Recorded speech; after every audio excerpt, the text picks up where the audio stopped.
nasci de uma família muito humilde na zona rural de Itatim, Bahia.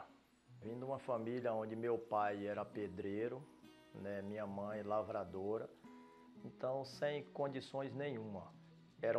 Nós éramos 9 irmãos, né? Então meus irmãos eles iam crescendo e já iam saindo de casa para tentar ajudar, tentar adquirir recurso para ajudar minha mãe.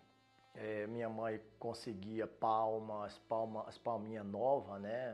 Quando estava novinha, aí minha mãe tirava os espinhos, cortava, escaldava e fazia os cortados de palma de dar gado, né? De dar para gado, para animais comer. No final de semana, como a feira de Itatim era segunda-feira, quando dava sexta-feira já não tinha mais nada em casa e ela me pedia para ir na casa de tio Valdomiro para pegar farinha, né, pra gente comer.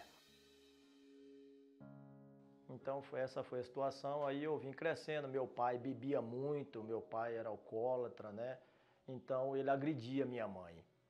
E eu vim crescendo com isso, não aceitava ver minha mãe ser agredida e vim crescendo com mágoa de meu pai. O meu pensamento era crescer um dia para chegar a uma estatura média, onde eu pudesse encarar ele para proteger a minha mãe. Ele costumava dizer que eu tinha o espírito dele.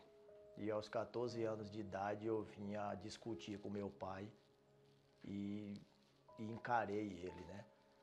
E ele me ameaçou, eu tive que sair de casa. Fui morar com os meus tios a uns 8, 10 quilômetros da minha casa, né? E ali na casa de meu tio foi que eu passei muita humilhação. Eu parei os estudos, eu não estudei mais, né? Só fiz naquela época até a 4ª série. Eu fui crescendo e devido aos vícios que o meu pai tinha, eu fui aprendendo isso, né? Então eu aprendi a fumar, eu descobri o cigarro, né? Descobri a bebida e comecei a fumar, comecei a beber, comecei a me prostituir e virei a cabeça de vez, né? Virei a cabeça a ponto de os meus irmãos dizer que eu era a ovelha negra da família. Então eu era a vergonha total. Eu falei com a minha mãe uma vez que o que eu queria era morrer. E mediante a essa situação, né, que eu tinha aprendido a fumar, que eu já tinha me tornado viciado, descobri em mim um tumor na garganta, né? Eu adquiri que uma médica falou, para mim que ela não se responsabilizaria pelaquela cirurgia, entendeu? Então ali um primo meu que tinha estudado medicina falou para mim, ó, ela não quis lhe falar, mas você está com câncer. Eu não nasci para isso, por que só comigo?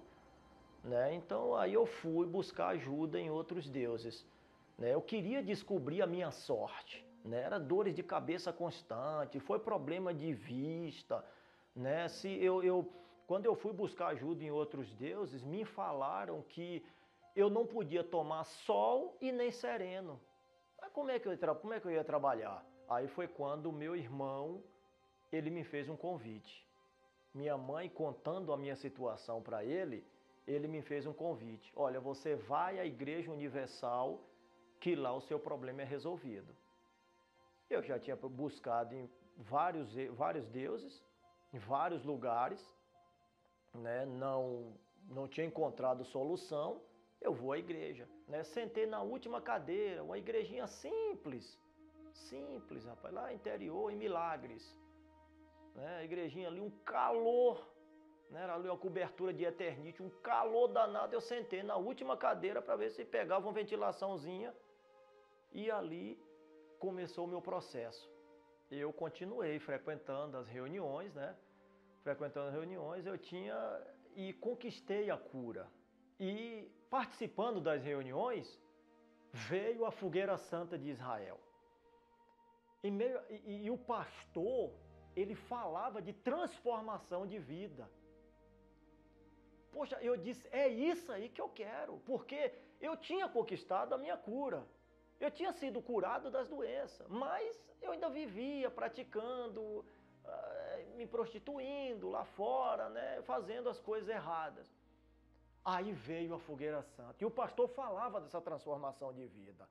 Eu disse, aí está a minha oportunidade.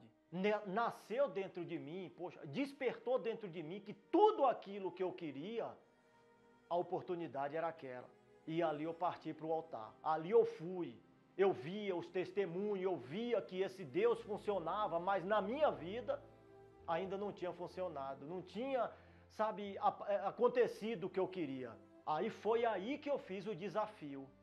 Aí eu parti pro tudo ou nada com Deus. Olha, eu subi o altar, eu peguei tudo aquilo, todas as minhas reservas, com toda a minha vida, eu coloquei ali as prostituição, coloquei os vícios, coloquei a mágoa que eu tinha do meu pai, renunciei às namoradas, todo o meu passado, tudo aquilo que eu tinha, eu coloquei no envelope e subi no altar e depositei ali em cima.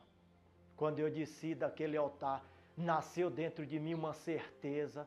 Eu desci dali como um gigante. Eu desci dali enxergando o mundo como pequeno. Eu queria receber o Espírito Santo. Para mim era a maior glória. Eu descobri isso. Porque toda a minha vida eu tinha colocado no altar. Eu já não tinha mais desejo nenhum. E foi nessa reunião, nesse desafio que eu fiz com Deus, que eu fui selado. Ali eu vou lhe falar. Veio um gozo na minha alma, uma coisa assim, uma coisa é sem palavras, não dá para falar, não dá para explicar aquele gozo que veio na minha alma. Ali a minha alma está vivendo aquele gozo, aquele prazer em viver. A minha vontade era de abraçar todo mundo, as pessoas que estavam ali dentro da igreja, o povo na rua, me deu aquela vontade de sair explicando assim. Aí eu tinha me descobrido, eu tinha me achado. Quando eu achei o Espírito Santo no altar, quando eu encontrei o Espírito Santo no altar, aí eu me encontrei.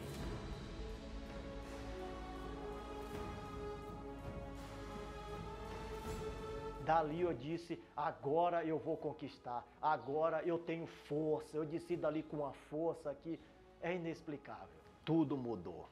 Eu encontrei minha esposa, companheira, amiga. O altar me deu uma mulher de Deus. Eu não podia ter filho. Minha mulher me deu um filho. Minha esposa, olha, eu não tinha casa. Eu não tinha casa. Eu fui expulso de casa. Hoje eu tenho, considerada na minha cidade, uma mansão. Eu passava fome na minha vida. Deus me deu uma churrascaria. Hoje eu tenho uma churrascaria. Deus me deu uma casa, me deu um apartamento.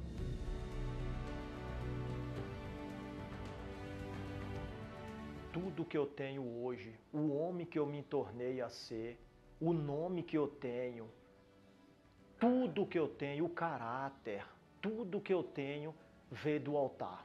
Eu aprendi uma coisa: enquanto a minha vida estiver no altar, eu não temo a nada.